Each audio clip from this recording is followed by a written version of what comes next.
Disclaimer. Ang video na ito ay for informational and educational purposes only na ginawa with the help of artificial intelligence or AI. Kung meron kayong mga mahahalagang desisyon, ay maari lamang na kumonsulta sa mga eksperto o profesional. Be moderate in order to taste the joys of life in abundance. Mga kaibigan, yan ang mga katagang iniwan sa atin ni Epicurus, isang Greek philosopher na kilala sa pagtuturo tungkol sa tunay na kaligayahan. Sa Tagalog, ang ibig sabihin nito ay, maging katamtaman upang malasap mo ng sagana ang mga kagalakan ng buhay. Ang ganda, di ba? Parang simple lang.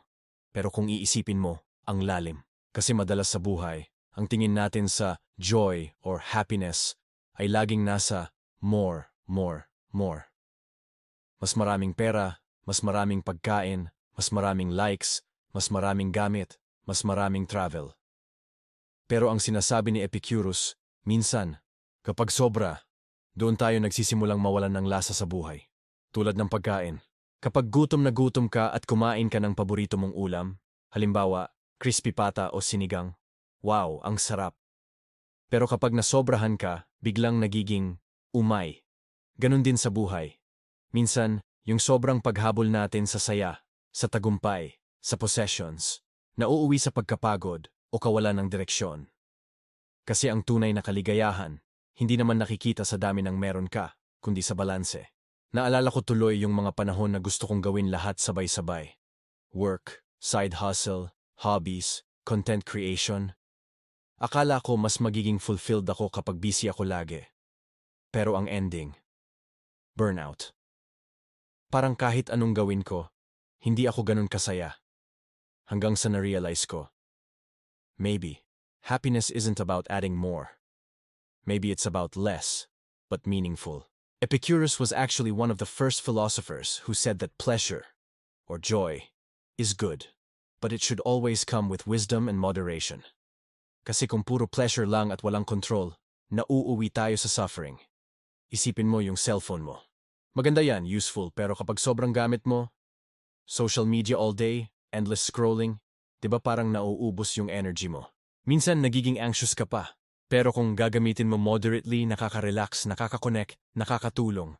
Ganon din sa pagkain, sa relationships, sa trabaho, sa ambisyon, lahat yan may healthy limit. Ang sobra, nagiging lason. Ang kulang, nakakapanghina.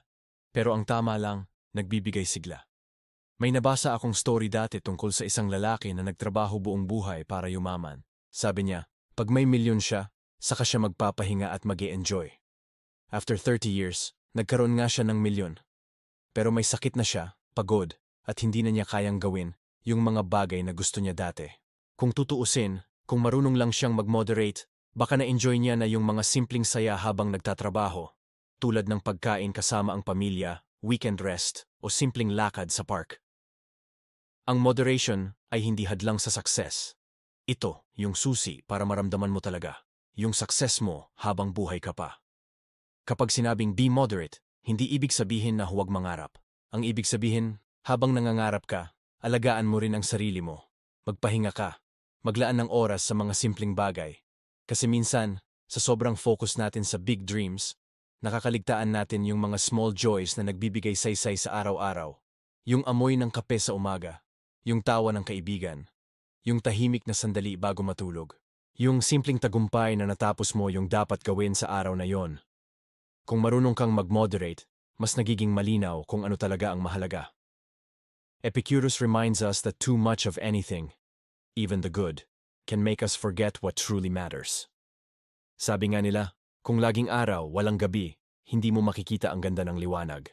Kung laging masaya, hindi mo mararanasan ang lalim ng mga lungkot na nagtuturo sa iyo ng pasensya at pasasalamat. Ang ganda ng balanse, di ba? Kasi sa balanse, nandun yung tunay na kalayaan. Hindi ka alipin ng sobrang gusto o sobrang takot. You just live, calmly, intentionally, joyfully. Kaya ngayong araw baka ito na yung paalala na kailangan mong marinig. Hindi mo kailangang gawin lahat. Hindi mo kailangang makamit agad lahat. At hindi mo kailangang ubusin ang sarili mo para lang maramdaman mong enough ka. Ang saya ng buhay ay hindi nakasalalay sa dami ng bagay na meron ka, kundi sa lalim ng pasasalamat mo sa kung ano ang nandyan ngayon. So be moderate, and you all discover that the real joys of life, the ones that matter most, are already within your reach. Kung nagustuhan mo itong episode na to, mga kaibigan, huwag kalimutang mag-like, mag-share, at mag-subscribe sa aking channel, Edwin Tan Podcast, para sa mas marami pang kwentuhan tungkol sa buhay, pag-asa, at inspirasyon. Maraming salamat sa pakikinig. Ako po si Edwin, at tandaan, minsan ang simpleng pamumuhay, yun pala ang pinakamasaganang paraan ng pamumuhay.